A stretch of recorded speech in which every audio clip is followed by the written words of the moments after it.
Olá, sou o Tuba Lira, fundador do Instituto Elemento e da CursoCompany.com, empresas especializadas em treinamento e desenvolvimento. Hoje vou falar sobre domínio 3 dimensões. Trata-se de 3 pilares que, independente do seu negócio, você deve olhar no dia a dia e não é diferente para o profissional da saúde. Portanto, vamos falar do Dr. 3 dimensões. A primeira pergunta é: você destina um tempo na sua rotina semanal para fazer gestão? Olhar para os indicadores do seu negócio, pensar em como que está o seu negócio? Se você já está fazendo isso, significa que você já deu um passo do ponto de vista de não só olhar para a sua instituição como uma empresa de saúde, um consultório médico, uma clínica que tem como objetivo principal cuidar dos pacientes, cuidar das pessoas, mas você já está pensando no seu negócio. O médico, dentista, o profissional da saúde de forma geral, se dedica muitos anos para a sua formação e depois, em algumas situações, tornam-se empresários. Às vezes não teve, na fase de formação, a oportunidade de adquirir alguns conhecimentos que poderiam facilitar para que as decisões nessa fase seriam mais assertivas. E é sobre isso que nós vamos conversar. Quando a gente fala de domínio 3 dimensões, ou Dr. 3 dimensões, nós vamos falar de 3 pilares que você deve olhar. Um deles é o negócio, fazer a gestão do negócio. O outro é a gestão da equipe. Independente do tamanho da sua instituição, provavelmente você tem nem que seja uma pessoa que trabalha contigo, ou uma pessoa que vem alguns dias da semana para fazer alguma coisa, ou alguma pessoa numa empresa terceirizada, seja contabilidade, marketing. Então você tem uma equipe. E tem a questão do cliente. Gestão do cliente ou gestão do paciente, como você prefere chamar. Então, esses são os 3 pilares do ponto de vista de gestão que você deve olhar no dia a dia. Agora, vamos falar da dimensão do negócio. Você tem indicadores de performance relacionados ao seu negócio bem estabelecidos? E você acompanha esses indicadores? Porque são 2 questões diferentes. Nós sabermos o que nós temos que fazer não significa que nós estamos realmente fazendo. Se você já tem os indicadores, você já deu um passo. Se você acompanha esses indicadores, você está com maestria, talvez, olhando para o pilar do negócio. E aí, nós vamos falar sobre 3 fatores que são ali inerentes, o mínimo que você deve olhar ou considerar quando estamos falando do negócio. Não há mágica. A primeira questão é que não há mágica. Receita menos despesa é igual ao lucro. Então, quando a gente fala em indicadores de performance, precisamos olhar os indicadores de receita da organização e as despesas da organização. Quanto que você começa devendo o seu mês? Todos que temos uma empresa, isso não é diferente comigo, começamos o mês sabendo quanto a gente tem para pagar, ou deveríamos começar sabendo quanto que nós temos para pagar. E quanto que tem para entrar. Fazer essa gestão desses 2 pilares vai ser importante para você saber da margem de contribuição, quanto que sobra ali no mês a mês, quanto que sobra no ano. O segundo pilar, quando a gente olha para o ponto de vista de negócio, é ter muito claro um objetivo específico, um objetivo que você possa medir, um objetivo que ele seja atingível, mas que ele seja relevante e que você tenha para cada tempo definido aonde você quer estar, quais passos você quer estar dando. Tem pessoas que falam: a situação está muito difícil, mas falam: tá bom. Quantos pacientes você atendeu no mesmo mês que nós estamos no ano anterior? Não sei. Quantos pacientes você atendeu neste ano, do dia que começou, o primeiro dia útil do ano até hoje, em comparação ao mesmo período do ano anterior? Não sei. Quanto que estava o seu faturamento no mesmo período do ano anterior e no mesmo período do mês anterior ou do trimestre anterior? Então, nós termos objetivos claros e acompanharmos ajuda nós dimensionarmos como que está indo o nosso negócio. E o terceiro pilar, no mínimo, que você deve olhar relacionado aos negócios ou considerar é: não há uma forma certa de fazer a coisa errada. Lá na frente pode ser que essa conta volte mais alta. A gente sabe que no nosso país tem questões tributárias que são relevantes, o custo para empreender no nosso país é muito alto, mas é importante nós sabermos fazer contas para fazer a coisa certa, evitarmos problemas futuros. Então, considerando aqui o primeiro pilar, que é a dimensão do negócio, esses são os 3 itens, no mínimo, que você deve considerar. Primeiro, que não há uma mágica. Receita menos despesa é igual ao lucro. Saiba quanto que você gasta, quanto custa a sua operação. Tenha muita clareza dos objetivos de rentabilidade que você quer ter para definir as estratégias para sair de onde está e chegar onde você quer. Tenha muito claro os seus objetivos. Se você não sabe onde você quer chegar, qualquer lugar onde chegar está bom. Então você precisa ter essa clareza dos objetivos. Não há forma certa de fazer a coisa errada. Faça o que é certo, não faça o que é fácil.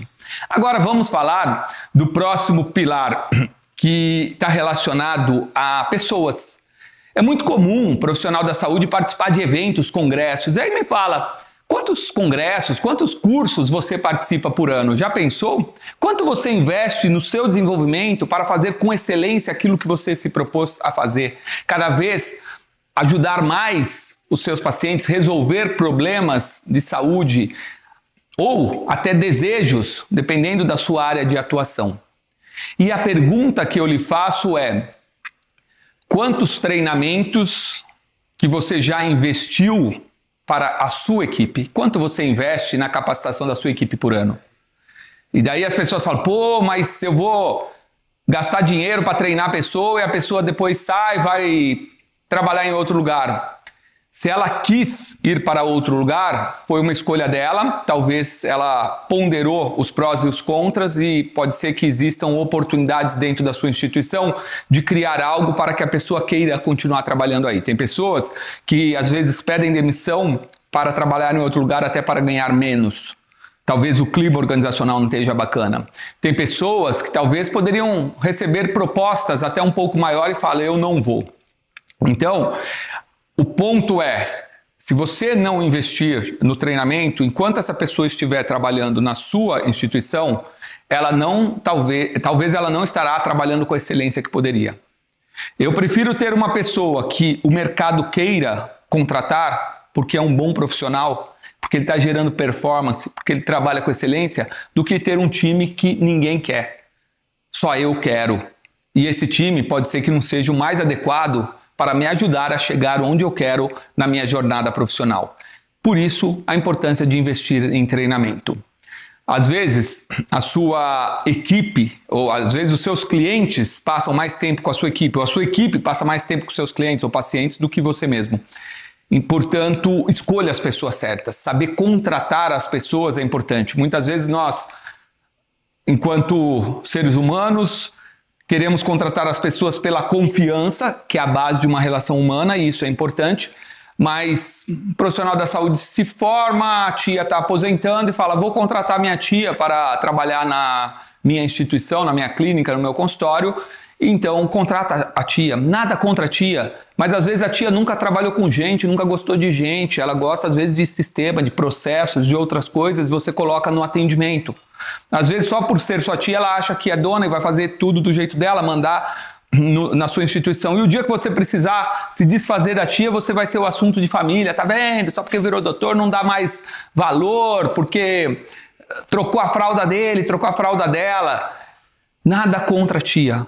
Contrate pessoas que tenham as competências, conhecimentos, habilidades e atitudes necessárias para fazer o que tem que fazer dentro daquela função. Monte um time escolhendo as pessoas certas. Depois que você contratou, você precisa alinhar o time com os princípios e objetivos da empresa. Dê feedback para as pessoas, demonstre abertura, escute as pessoas. Como eu falei, essas pessoas, a equipe passa mais tempo com o paciente, às vezes, do que você. O paciente passa mais tempo com a equipe do que você. A equipe está enxergando uma série de oportunidades, de situações que você não está enxergando. E se a sua equipe pensa, quem pode manda, quem tem juízo obedece, ela sente medo, ela não fala o que ela está vendo, pode ser que você esteja perdendo a oportunidade de ter um ambiente ainda melhor. Imagina que as pessoas que trabalham contigo, às vezes não tiveram a oportunidade por opção, escolha ou por falta de opção de estudar nas mesmas escolas que você, de ter acesso às mesmas informações que você. Então, o óbvio tem que ser dito. Se você não senta com a sua equipe quando contrata para falar como que ela deve atender o telefone, se você não fala como que você gostaria que fosse arrumado ali, organizado a sala, como que ela deve abordar o paciente para servir um café, ela vai fazer do jeito que ela acha que tem que fazer e quando fizer. Se você não combinou, fica difícil você cobrar. O feedback é em cima de situações, fatos, quais impactos esses fatos tiveram. Os impactos podem ser positivos ou podem ser negativos. Reconheça o seu time em relação aos impactos positivos e ajude o seu time a se desenvolver quando está fazendo algo que o impacto está sendo negativo. Aí entra a questão do feedback. E a gente tem a oportunidade de cuidar disso desde os primeiros momentos quando contrata uma pessoa. Imagina que você contratou uma funcionária para a limpeza. E essa funcionária passa um tempo, vocês estão ali conversando, você com outras pessoas da equipe, sobre, poxa, ela tem um CC, o odor está insuportável, os pacientes até já reclamaram ou perceberam. E como que você vai falar sobre isso com essa pessoa?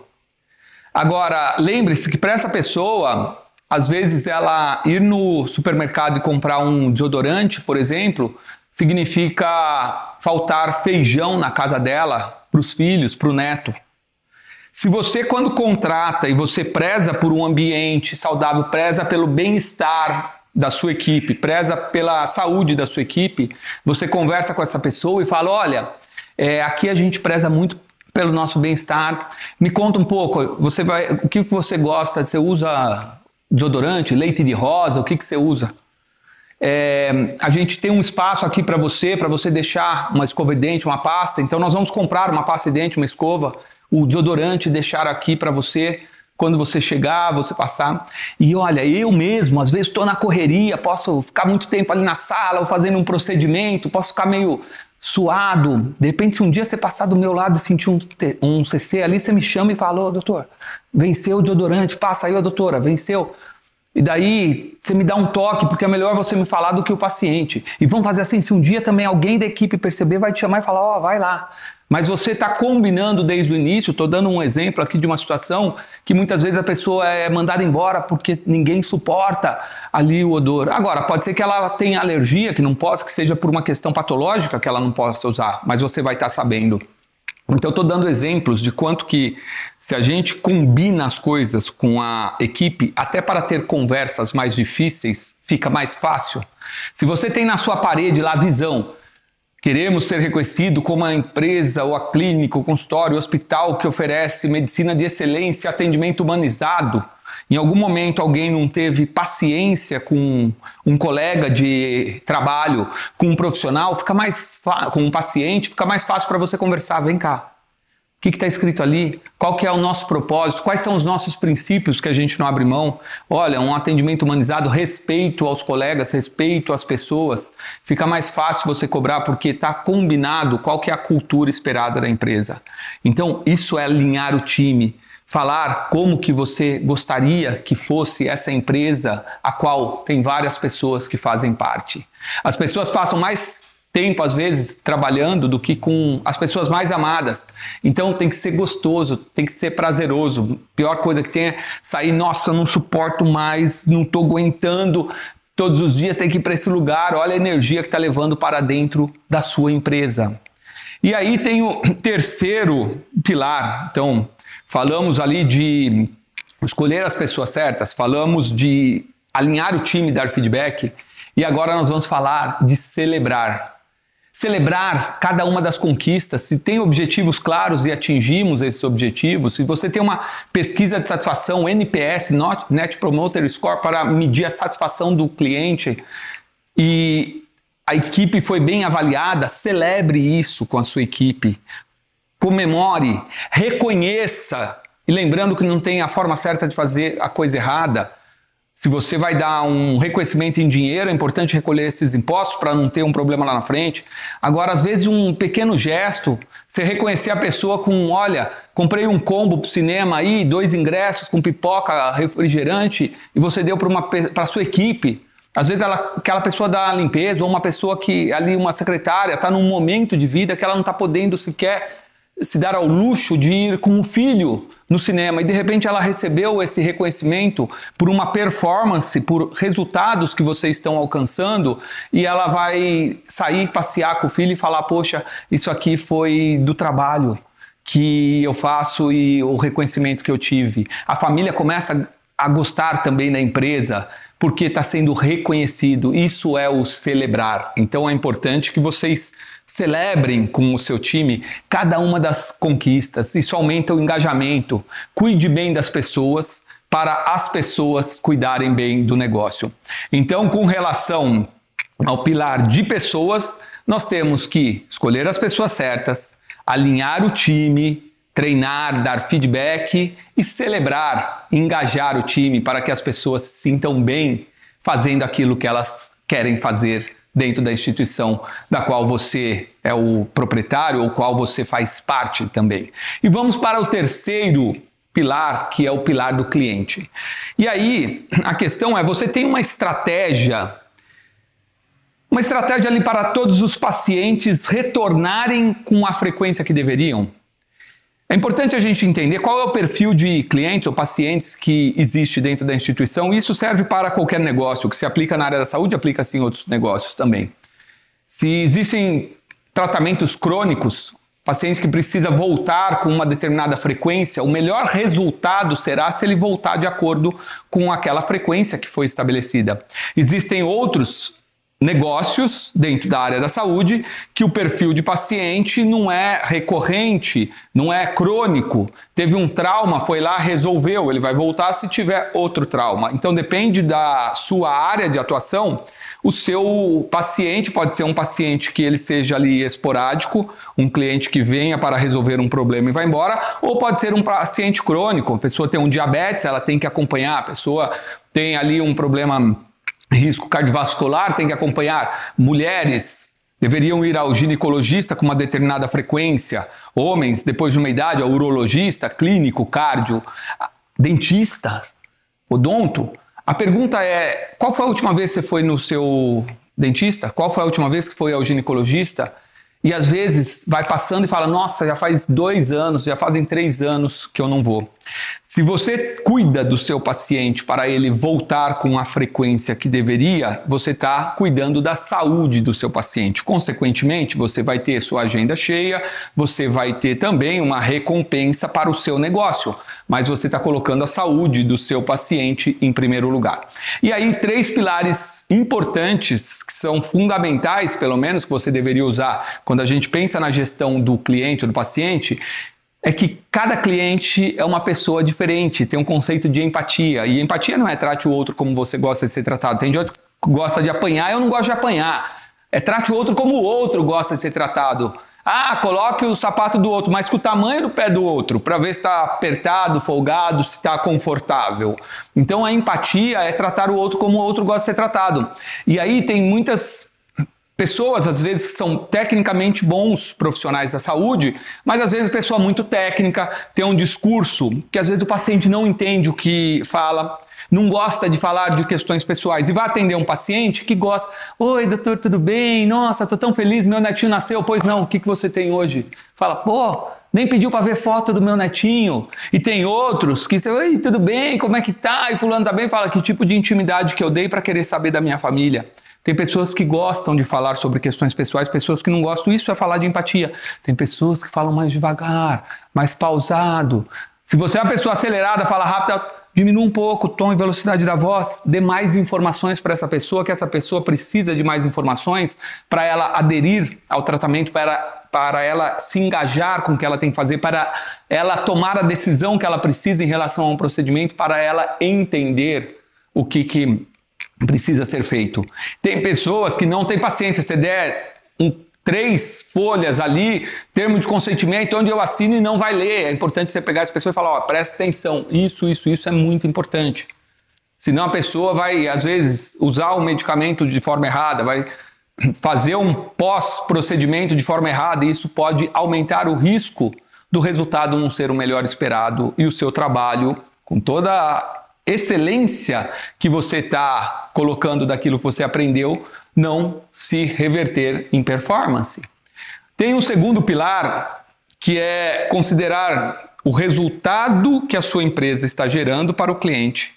É tão importante quanto o resultado que o cliente está gerando para você. O que significa isso? Você tem duas métricas. Muitos profissionais da saúde medem o sucesso pela agenda cheia. A agenda está cheia, muito bom. Agora, o tuba-lira, que precisa vir a cada 3 meses, aqui porque ele tem um diabetes, ou porque ele tem um problema na visão e precisa acompanhar e fazer um procedimento, ou porque precisa vir a cada 6 meses, tem muitas pintas para ver aqui se não está evoluindo para algum problema de pele mais grave, ou porque fez um procedimento que dura 4 meses e que só vai ter resultado se a cada 4 meses ele repetir. Ele está vindo aqui com a frequência que precisa? Então, estar com a agenda cheia